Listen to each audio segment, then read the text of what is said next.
Salam, hər vaxtınız xeyir Salam, olsun. hər vaxtınız xeyir. İlk olaraq sizə təşəkkür edirəm müsahibimə buyurub gəldiyiniz üçün, təklifimi qəbul elədiyiniz üçün. Bugün mən daha çox texnologiya, şagirdlərin texnologiyadan istifadəsi kimi məsələlərə toxunmaq istəyirəm. Yəni bildiyimiz kimi 21-ci əsr müasir avadanlıqların, texnologiyanın, elmin inkişaf elədiyi bir dövrdür və bu inkişafın təsiri də birbaşa olaraq şagirdlərə, yəni azyaşlı uşaqlarda daha doğrusu nümayiş göstərir. Mən bilmək istəyərdim ki, sizin bu barədə fikirləriniz nələrdən ibarətdir? Sizcə bu təsir şagirdlərdə özlərini müsbət baxımından yoxsa mənfi baxımından göstərir? Mən fikrimi belə aydınlaşdırmaq istəyirəm. Deməli, ilk öncə yaxşı da başlayıram. Bu yeni texnologiya uşaqlar üçün hər şey əlçatandır. Bir mənada yaxşıdır. Dünya görüşləri daha çox olur. Oturduqları yerdə az vaxtda istədiyi məlumatları ala bilirlər. Gəl ki, əks təsiri isə uşaqlarda bağlılıq yaradır və artıq sosial şəbəkə, necə deyim, asılılığı yaradır uşaqlarda. Bunu diqqətsiz, təbii ki, istifadə etsələr, nəzarətsiz istifadə etsələr, yəni bu qaçılmaz bir vəziyyətdir. Belə ki, həm yaxşı təsiri var, həm də pis təsiri var. Əlbəttə ki, yerində və nəzarətli şəkildə istifadə etsələr daha məqsədə uyğun olar, doğru olar. Nəzarətli şəkildə istifadə vurğuladınız. Mən bilmək istəyərdim ki, siz bir valideyn olaraq bu nəzarəti öz övladlarınızda necə təmin edirsiniz? Hansı addımlar atırsınız? Uğurlu nəticə verirmi, vermirmi? Hansı yollara başvurursunuz? Çox gözəl sualdır. Əlbəttə ki, bütün uşaqların sevimli əşyasına çevrilib telefon, planşet, digər əşyalar, elektron əşyalar. Mənim də qızım artıq ibtidai sinifini bitirdiyi üçün 7-ci sinif şagirdi, ona da telefon lazımlıdır. Dərs proqramları üçün, dərsdən sonra hazırlıq falan olur. Bunun üçün əlaqə saxlamaq üçün lazımlıdır. Bir də diqqətli şəkildə verilən vaxtı, tutalım ki, yarım saat vaxt verilib. Bu yarım saat ərzində bütün işlərini yekunlaşdıra bilər dərs haqqında. Digər nə isə filmə də baxa bilər. Hansı ölkə üçün diqqətini çəkib orada araşdırma, onun mədəniyyətini, tutalım ki, tarixi abidəsi haqqında belə vaxt keçirdir. Təbii ki, nəzarətli şəkildə. Çox gözəl vurğuluyursunuz əslində. Yəni mən çox şadam ki, siz bu nəzarəti təmin edə bilən valideynlərdənsiniz. Təəssüf ki, bu nəzarəti təmin edə bilməyən yaxud və ümumiyyətlə bu məsələ ilə bağlı hər hansı bir marağı olmayan, bilgisi olmayan valideynlər də var və bu şagirdlərə, daha doğrusu gənclərimizə sonrakı etapda daha pis təsir eləyir Bunun və səbəbi belə deyim də, çünki valideyn özü də istifadə edir bunu. Zamansız, yersiz, artıq uşaq diqqətdən kənar qalır və uşaqda belə bir sual da yaranır ki, bunu valideynim istifadə edirsə, valideynlərim istifadə edirsə, mən niyə etməyim? Bəli, düzgün vurğuluyursunuz. Demək, növbəti sualım ondan əlaqədardır ki, biz dedik ki, bunu istifadə eləməyi bilməyən şagirdlər var. Və bu istifadə özünü sosial platformalarda uyğunsuz, qeyri-etik videolarla göstərir, təəssüflər olsun ki. Mən bilmək istəyərdim ki, sizin bu tipli videolara qarşı münasibətiniz necədir? Çünki cəmiyyət tərəfindən bu tipli videolar birmənalı qarşılanmır. Gah şagirdlər qınanır, gah müəllim, gah məktəb. Yəni bu məsələyə dair fikirlər bir tərəfli deyil, əksinə çox tərəflidir. Sizin bu barədə fikirləriniz nədən ibarətdir? Yəni fikrim bundan ibarətdir ki, uşaqlar əgər telefon gətirirsə məktəbə, buna yenə də nəzarət şəklində və bunu uşaq nə məqsədlə gətirir, buna diqqət etmək lazımdır. Təhlükəsizliyi üçünmü, valideynlə əlaqə saxlamağı üçünmü, yoxsa artıq lazımsız nə isə istifadə etdiyini və tutalım ki, o şagird yoldaşında heç bu telefon yoxdur, o proqram haqqında məlumatı yoxdur, o artıq gətirir orada nümayiş elətdirir və uşaqlar bir-birinə baxa-baxa, yəni pis nümunə olurlar, belə deyərdim. Aydındır. Yəni mən sizin fikrinizdən belə başa düşürəm ki, məktəbə telefon gətirilməməsi ilə bağlı qadağaların qoyulmağının tərəfdarı deyilsiniz, amma limitli şəkildə, nəzarətli şəkildə.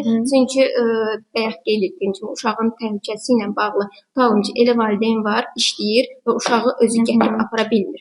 və yaxud da ki, dərsdən sonra hazırlığı var, valideyn xəbər alsın deyə bu uşaq üçün lazımdır. Amma digər məqsədlər üçün istifadə edilirsə, artıq o yol verilməzdir. Təbii ki, buna diqqət etmək lazımdır. Çox düzgün buyurursunuz əslində. Demək olar ki, fikirlərinizin bir çoxu ilə, hətta hamısı ilə razıyam. Digər tərəfdən də biz şagirdləri texnologiyadan təcrid eləməməyə çalışmalıyıq və uşaqların texnologiya ilə birbaşa inteqrasiyasını təmin etmək üçün elə dərslərdə də müasir avadanlıqların tətbiqinə yer ayrılmışdır. Bəs siz uşağınızda bunun təsirini necə görürsünüz? Sizcə bunun ənənəvi bir metodla bir fərqi varmı uşaqların öyrənməsi baxımından? Bəli, var. Artıq uşaqların dünya görüşlərinə istər-istəməz təsir edir. Günümüzdə, çağımızda bu istifadə olunursa, hətta dünyada bu istifadə olunursa, bizim ölkədə və yaxud bizim məktəbdə niyə də olmasın, bu lazımlıdır və gərəklidir. Çox, yəni doğru bir qərar olacaq əgər istifadə edilirsə, təbii ki, edilir. Bizim məktəbdə də hamısı yerində tətbiq edilsə, təbii ki, doğru seçenek olar. Çox gözəl. Biz şagirdlərdən danışırıq bayaqdan, onların məktəbdə telefon istifadəsindən.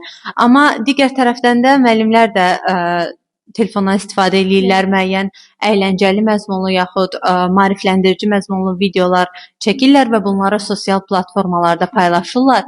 Mən bilmək istəyərdim ki, sizin bu videolar barədə fikriniz nədən ibarətdir? Yəni siz bunu dərslərdə şagirdlərə xoş ab-hava kimi görürsüz, yoxsa əksinə bunu dərsə maneçiliyi törədən bir vasitə kimimi, bir prosedur kimimi görürsüz?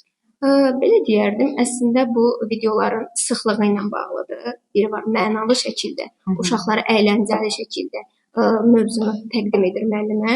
Tutalım ki, hansısa tədbir olur uşaqlar üçün. Çox yaxşıdır bu tərəfdən. Digər müəllimlər də görür, necə deyim, fikir alır. Valideynlər də görür ki, məsəl üçün müəllim sinifdə necə dərs tətbiq etdiyini, uşaqlarla necə deyim, oyun halında həvəsləndirici şəkildə dərslərini burada valideynlər üçün əlbəttə ki, xoş olur və görür, şahid olur ki, yəni çox yaxşı bir şeydir. Təbii ki, mənə görə yaxşı bir şeydir. Həm də digər müəllimlərə dediyiniz kimi ilham olmuş olur. Hansı ki, gənc müəllimlər ki var, onlara da ilham vermiş olurlar. Yəni ümumi söhbətimizdən mən belə başa düşürəm ki, hər hansı bir məhdudiyyətlərlə, qadağalarla nəyəsə nail ola bilmərik. Sadəcə olaraq biz şagirdləri düzgün yönləndirərək,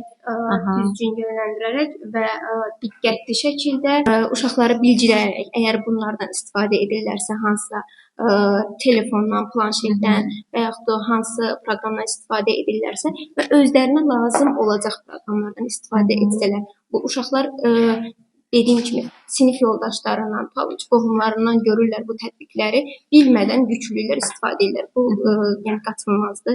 Həqiqətən uşaqları biz maarifləndirsək ki, uşaqlar bu sənə lazımdır və yaxud da bu sənə lazım deyil, sənə əks təsir. Bilirsiniz ki, son dövrlərdə mobil telefonların istifadəsi ilə bağlı bir sıra qadağalar, bir sıra qanunlar irəli sürülüb, bir sıra təkliflər irəli sürülüb. İlk olaraq mən sizin fikrinizi bilmək istəyərdim nə ilə bağlı. Demək, mobil telefonların öz övladınızda nə kimi təsirlərini görmüsünüz? Müsbət, mənfi baxımdan fərq etməz. Yaxud bu təsirləri nə kimi addımlarla tənzimləyirsiniz? Mən bunları bilmək istəyirəm. Mobil telefonlar böyüklərin olduğu kimi uşaqların da həyatına bir ayrılmaz bir hissəsinə çevrilib. Bunun həm müsbət, həm də mənfi tərəfləri var. Müsbət tərəfləri odur ki, uşaqlara lazım olan hər hansı bir məlumatı tez bir zamanda əldə etmək imkanı verir. Bu da ki, uşaqların intellektual biliyinin artmasına səbəb olur. Mənfi tərəfləri odur ki, uşaqlar saatlarla telefona aludə olur. Həm dərslərdən yayınırlar, həm də onların səhhətinə böyük bir problemlər yaradır. Fikirlərinizlə tamamilə razıyam əslində. Digər tərəfdən də şagirdlərin bir növ özünü sübut eləmə cəhdlərini də biz görmüş oluruq son zamanlarda sosial şəbəkələrdə. Məktəbdə xüsusilə də müəyyən uyğunsuz, qeyri-etik hərəkətlər, yaxud müəllimi, yaxud digər şagird yoldaşları ilə müəyyən zarafatlar eləmək, onları yoldan çıxarmaq, bir növ əsəbləşdirmək mənasında və bu kimi videoları onlar sosial şəbəkələrdə paylaşırlar. Sizin bu tipli videolara qarşı münasibətiniz nədir? Sizcə bütün bunların fonunda məktəbdə telefon qadağan edilməlidir? Son zamanlarda təhsil ocaqlarında şagirdlərin bəzi xoşagəlməz videolar çəkib sosial şəbəkələrdə paylaşmaqlarını heç də məqsədə uyğun görmürəm, heç də bəyənmirəm, heç də xoşagələn bir hadisə deyil. Ona görə də şagirdlərin Android tipli telefonlarla məktəbə gəlməklərini heç də xoş qarşılamıram. Yəni fikrinizcə məktəblərdə telefon istifadəsinə limitlər qoyulmalıdır, düzdürmü? Digər tərəfdən də biz şagirdlərlə yanaşı müəllimlərin paylaşdığı bir sıra videoları da görürük. Bunlar əyləncə xarakterli də ola bilər, təhsil məzmunlu da ola bilər. Sizcə bu tipli videolar şagirdlərdə daha çox pozitiv ab-hava mı yaradır, yoxsa əksinə müəllimlərin bu cür addımları ilə qarşı nəsə bir limitlər mi qoyulmalıdır? Bu barədə fikriniz nədir? Mən bunu bilmək istəyirəm. Müəllimlərin müəyyən çərçivədə TikTok, Instagram kimi platformalarda videolar çəkib paylaşmaqlarının pozitiv ab-hava yaratdığını düşünürəm və sevərək də izləyirik onları.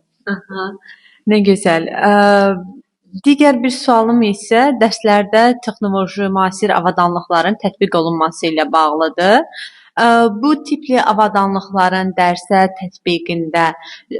tətbiqinin daha doğrusu öz övladınıza müsbət təsirlərini görmüsünüzmü? Yəni siz bu təsiri necə qiymətləndirirsiniz? Ənənəvi metodla müasir metodları, müasir avadanlıqların üzərində qurulmuş dərsin fərqi nədir sizcə? Yəni bu sizə yansıyıbmı, övladınıza yansıyıbmı?